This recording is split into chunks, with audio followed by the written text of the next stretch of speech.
So, who's thirsty? I am. We're going to get stuck in very shortly.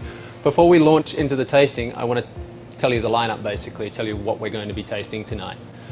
You'll see on your tasting mat, you have 3 whiskies across the top and then 1 at the bottom. So these are the 3 across the top. And then this is the final one we'll taste that's at the bottom of your tasting mat. This is 15-year-old Glenfiddich that was aged for 15 years in a bourbon barrel. So that's an American oak cask that's previously been used in America to age bourbon. This one, the second whiskey, aged for 15 years in a sherry butt previously used in Spain to age Oloroso sherry. The third one, a little bit different. We call that a new American oak. For 15 years it was aged in a bourbon barrel, and then for 3 months it was transferred to a completely new American oak cask. Same as a bourbon barrel, but actually never used before. Each of these has distinct flavours. These all come together in a very special process that we'll talk about later in the evening to make this whiskey. Before we get into it, word of warning, these are cask strength whiskies.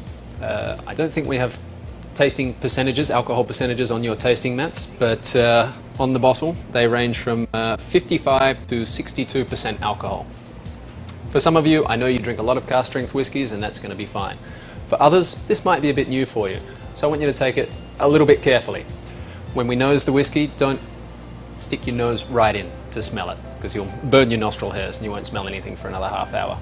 Similarly, when tasting, we start with a sip. But this is the process of tasting a good single malt whiskey.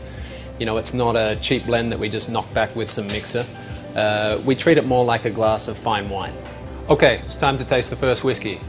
We're going to do it together, so I hope you still have some in your glass. Eddie Guerra in Bangkok, I know you've finished yours already, so please get a top up. We'll drink it together, nose it and taste it together. So on the nose of this, I actually get fresh apple and particularly pear. It reminds me a lot of our Glenfiddich 12-year-old, which has that classic pear note. And in fact, we use a very similar type of cask setup. I also get some oakiness and a little bit of cinnamon and of course lots of vanilla, which is typical from this type of cask. Time to taste.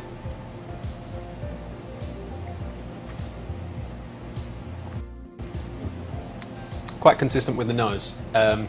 Crisp pear, quite a crisp pear. Loads of vanilla, really quite creamy, but a nice bit of peppery and kind of a cane juice sweetness comes across in the finish. Cheers, enjoy your first whiskey. Please wait for me before you drink the second. See you again shortly.